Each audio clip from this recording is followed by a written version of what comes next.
My name is Jack Wong, and at Wattbike I work as a customer service advisor, dealing with a whole range of different customer queries. Anyone's got a problem with their Wattbike, they come to me, come to the rest of the team, and we help them out. So at the moment I'm training for l'Étape du Tour, which is the single biggest mass participation amateur road cycling event in the world. In France, it'll be in a couple of weeks now. I'm very excited. It's going to be a big day, a lot of climbing, over 4,500 meters, 130 odd K, 16,000 riders. It's going to be pretty crazy. So yeah, I'm feeling very excited for it.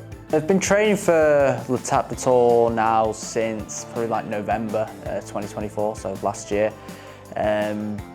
Doing a mixture of different training, riding indoors, riding outdoors, getting in the gym, build up now for many months, so very excited to get out there on the big day now and sort of showcase the fitness I feel as though I've developed.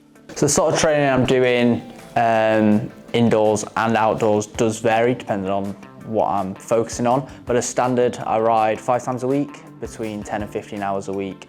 4 of those rides are indoors on the Wattbike, and 1 of the rides at least is outdoors. I do my longest ride for the week outdoors, so generally speaking that's at least 5 hours, consisting of sort of steadier, slower endurance miles in the winter months, moving in now to doing some more intense riding outdoors as well, with some more focus of course on trying to go uphill, because that's what I'll be doing in a couple of weeks time in France.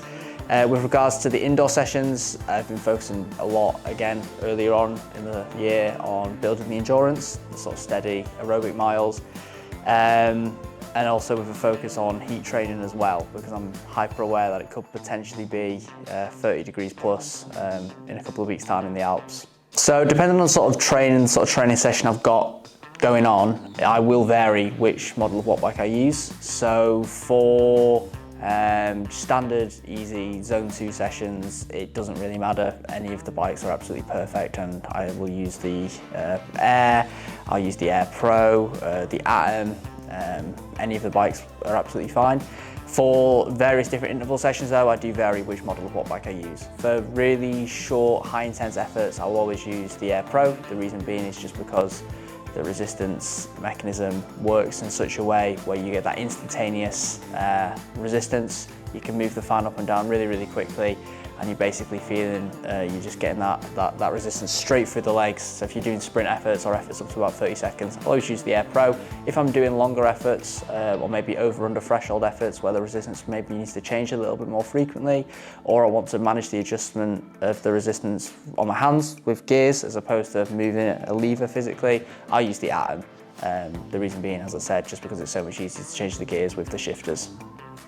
With my cycling training, I always supplement my training with gym work as well. So especially, again, earlier on in the year, I was doing a lot of gym work. At least twice a week I'd be in the gym doing some hard, heavy strength work. So squats, lunges, deadlifts, hamstring curls, calf raises, etc., etc. Really training for strength and hypertrophy as well.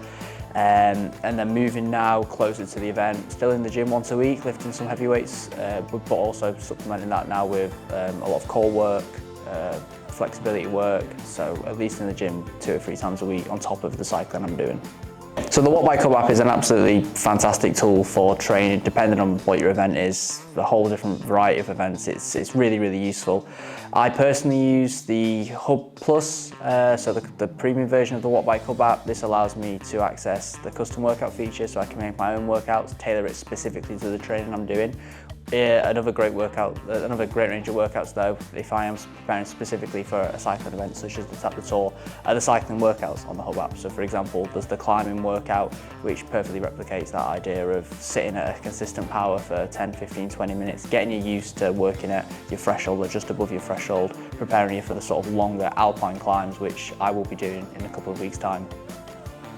When I began my training this year, the best FTP result I'd ever got was setting my FTP at around 285 watts. However, over the last few months, I've been training, got my FTP now to about 310 watts, so seen a pretty significant difference there, 25 watt difference over the last few months, which is really sort of, it's great to see. And I've been able to replicate that outside as well, so I've seen all the PRs on my climbs, based on the speed that I'm going up the climbs has improved as well, demonstrating that this power that I've developed it hasn't gone to waste at all.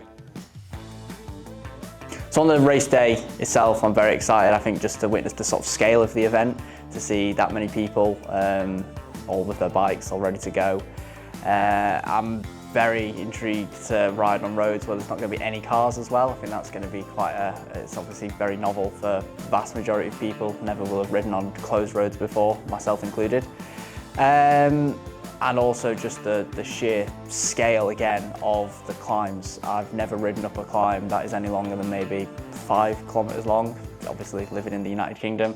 So that is going to be unbelievable to sort of ride up a climb which could easily be 15 kilometers long. The last climb, of course, up to La Plagne is going to be 19 kilometers, which is quite obscene to kind of get your head around. I do feel prepared for L'Etape. I feel as though I've been training now for what, 6, 7, 8 months, really seriously.